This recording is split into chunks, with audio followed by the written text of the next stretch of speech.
មានន័យថាឆ្លងថ្លើម B ហើយឆ្លងថ្លើម C ក្នុងពេលតែមួយដែលវីរុសទាំងពីរនេះកាលណាវានៅជាមួយគ្នាវាមានភាពកាចសាហាវវាងាយធ្វើឲ្យជំងឺយើងនឹងវិវត្តលឿនងាយធ្វើឲ្យថ្លើមយើងនឹងប្រឈមជាមួយនឹងការវិវត្តទៅរកក្រិនថ្លើមនឹងខ្ពស់បើសិនជាយើងមិនបានព្យាបាលមិនបានមើលពីស្ថានភាពនៃមេរោគហើយនឹងថ្លើមរបស់យើងនោះឲ្យបានត្រឹមត្រូវទេ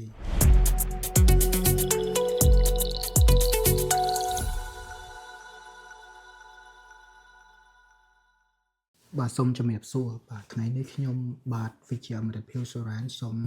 លើកយកនៅករណីព្យាបាលពិសេសចំពោះអ្នកដែលមានជំងឺថ្លើមប្រភេទ B ហើយមានជំងឺរួមផ្សំដែលនៅក្នុង guideline recommendation របស់សមាគមថ្លើមសហរដ្ឋអាមេរិកគេបានដាក់ចូលទៅក្នុង special population ជាករណីពិសេសចំពោះមនុស្សដែលមានជំងឺលាកថ្លើមប្រភេទ B ហើយមានជំងឺពិសេសរួមផ្សំមកជាមួយដែលការព្យាបាលនិងការតាមដាននោះមានលក្ខណៈពិសេសដាច់ដោយឡែកខុសពីអ្នកដែលមានជំងឺថ្លើមប្រភេទ B តែឯងអញ្ចឹងនៅក្នុងករណីពិសេសនោះគឺថាការធ្វើការវាយតម្លៃមុនព្យាបាលក៏សំខាន់ការធ្វើការវាយតម្លៃពេលកំពុងព្យាបាលក៏សំខាន់និងការវាយតម្លៃពីប្រសិទ្ធភាពក្រោយការព្យាបាលក៏អញ្ចឹងករណីណាខ្លះដែលគេចាត់ទុកជាករណីពិសេសដែលតម្រូវឲ្យមានការតាមដានជាលក្ខណៈពិសេសហើយខុសពីការតាមដាននៅក្នុងជំងឺរលាកថ្លើមប្រភេទ B តែឯងអញ្ចឹងទី1ជាករណីពិសេសចំពោះអ្នកដែលមានជំងឺថ្លើមប្រភេទ B ហើយមានជំងឺថ្លើមប្រភេទ C មកជាមួយគ្នាមានន័យថាមានថ្លើមប្រភេទ B ហើយមានថ្លើមប្រភេទ C cold infection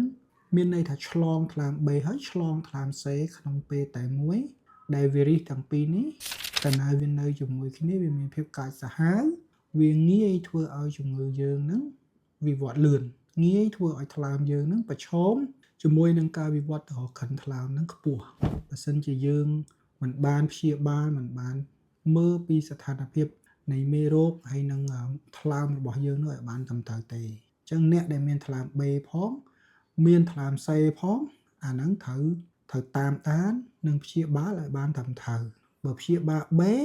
យើងត្រូវតាមមើល C បើព្យាបាល C ត្រូវតាមមើល B ឬក៏ពេលខ្លះត្រូវព្យាបាលតែម្ដងទាំងពីរតែម្ដងក្នុងពេលតែមួយពីព្រោះអី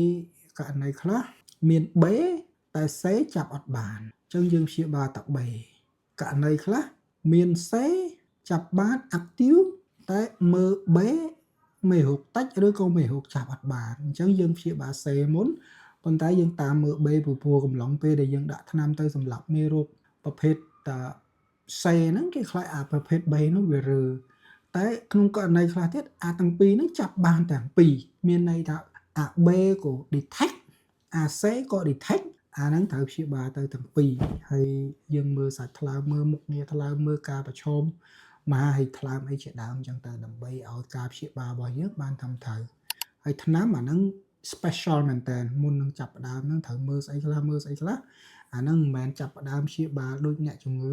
ដែលមាន B តែឯងឬក៏មាន C តែឯងទេអញ្ចឹងណាអាហ្នឹងពិសេសគេហៅ special case ហើយករណីពិសេសទី2នោះអ្នកដែលមានថ្លើម B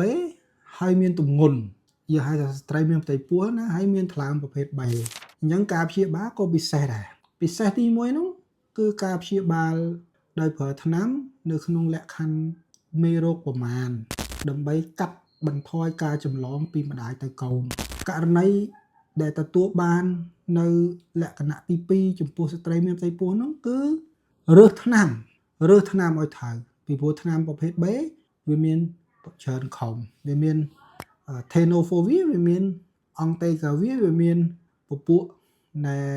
lamivudine វាមានពពួក talbivudine វាមានពពួក adefovir គាត់ថាក្រុមដែលយើងប្រើចុងក្រោយវាមានតែ2ឯនៅសល់ចុងក្រោយដែលជា first choice ហ្នឹងគឺពពួក tenofovir និង entecavir អញ្ចឹងតើយើងរើសថ្នាំក្រុមណាដែលសុវត្ថិភាពចំពោះស្ត្រីមានផ្ទៃពោះមិនឲ្យមានការប៉ះពាល់ដល់កូនអញ្ចឹងថ្នាំដែលជំរើសដែលល្អដែល ប្រើប្រាស់ឲ្យមាន evidence based study ជា category safety គឺ category B គឺពពួក tenofovir disoproxil fumarate លេខ300 mg ឥឡូវលើថាលេខ25នោះក៏ប្រើបានដែរប៉ុន្តែevidence នេះផុសតាំងហ្នឹងវាអត់ទាន់ធ្ងន់ណាវាអត់ទាន់សូវមានទម្ងន់ប្រហែលទេគ្រាន់ថា WHO ហើយនឹងអង្គការថ្លើមហ្នឹងគេ recommend ទី1ហ្នឹងគឺ TDF ពួក tenofovir disoproxil fumarate លេខ300គឺវាអត់មានផលរំខានដល់កូនឲ្យមានបញ្ហាដល់កូនទេទោះបីថាយើងមានកូនហើយយើងកំពុងលេបថ្នាំហ្នឹងក៏ដោយណាអាហ្នឹងករណីពិសេសសម្រាប់ទី2ករណីពិសេសទី3អ្នកដែលមានជំងឺមហាហិចដែលថាមានជំងឺមហាហិចអីផ្សេងទេប៉ុន្តែរៀបចំត្រូវព្យាបាលមហាហិចទាំងអស់នោះចាក់គីមីចាក់អីក៏ដោយបើសិនជា screening ទៅមានថ្លើមប្រភេទ B មកជាមួយត្រូវធ្វើ prophylaxis ត្រូវព្យាបាលថ្លើម B ទៅមុនដើម្បីការពារកុំឲ្យមេរោគនឹងវា reactivation អញ្ចឹងឧទាហរណ៍ថាយើងមានមហាហិច thyroid មានមហាហិច thyroid រួចទៅយើងរៀបចំថាត្រូវព្យាបាល thyroid ហ្នឹងដោយគេប្រើថ្នាំ chemotherapy ឬក៏គេប្រើ immune modulator ឬក៏ immune suppress អីផ្សេងដែលវាធ្វើឲ្យ immune system យើងវាខ្សោយពេលហ្នឹងគេខ្លាចមេរោគហ្នឹងវារើបើទោះបីថាយើងជួសឈាមទៅរាប់មេរោគអត់ឃើញក៏ដោយកាលណាយើងតេស្តទៅធ្លាប់ថាយើងមានឆ្លងមេរោគ B ហើយកាលណាយើងត្រៀមព្យាបាលជំងឺមហាហិចយើងត្រូវព្យាបាលការពារថ្លើម B រើទៅមុនអញ្ចឹងប្រយ័ត្នយើងព្យាបាលមហាហិចហើយមេរោគ B វារើអាហ្នឹងវាធ្វើឲ្យខូចថ្លើមទៅវិញទៀតអញ្ចឹងណាហើយចំណុចពិសេសទី4នោះគឺអ្នកដែលមានជំងឺតម្រង់នោមអ្នកដែលមានជំងឺតម្រង់នោមការរើសថ្នាំក៏ special condition special population ណាមានន័យថាថ្នាំដែលយើងយកទៅប្រើមិនមែនចេះតែប្រើទេបើសិនតម្រង់នោមយើងខ្សោយដោយពួក Entecavir ពួក tenofovir លេខ300យើងប្រើអត់បានទេព្រោះគេសិក្សាទៅឃើញវាធ្វើឲ្យ aggravation kidney function ហ្នឹងវាកាន់តែខ្សោយទៅវាកាន់តែខ្សោយទៅ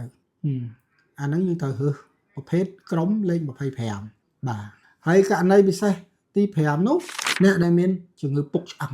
អ្នកដែលមានជំងឺពុកឆ្អឹងយើងរើសថ្នាំក៏ពិសេសដែរយើងមិនអាចទៅយកលេខ300ទៅយក Entecavir ប្រើទេព្រោះពួក Entecavir គេសិក្សាទៅ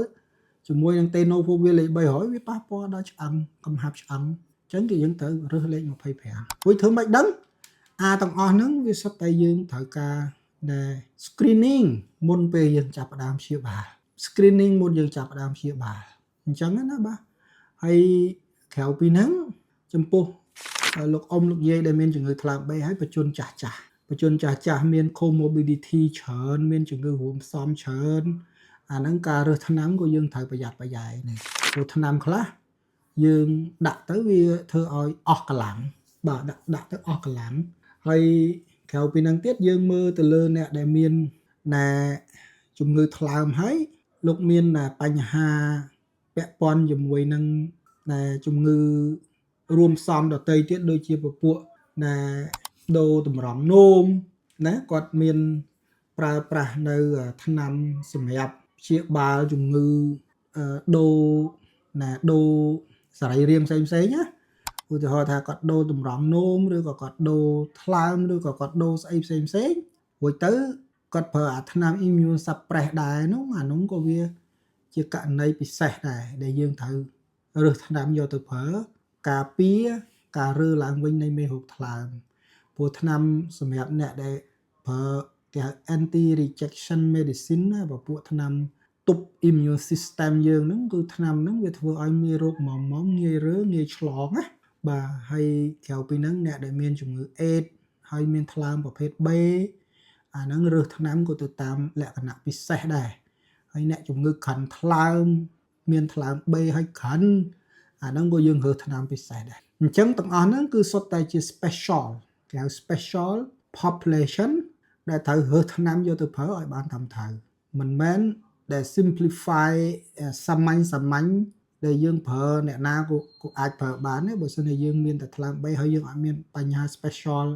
ពិសេសទាំងអស់ហ្នឹងចូលរួមអាហ្នឹងយើងស្រួលទេយើងស្រួលរើសថ្នាំទេអញ្ចឹងណាបងប្អូនបាទអញ្ចឹងខ្ញុំសូមចែករ រំលែកនៅព័ត៌មានចំពោះករណីពិសេសនៅក្នុងជំងឺថ្លើមប្រភេទ B ជូនបងប្អូនតែប៉ុណ្ណេះទេ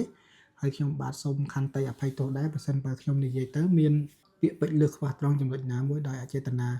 ខ្ញុំបាទសូមអរគុណនិងសូមជម្រាបលាបាទ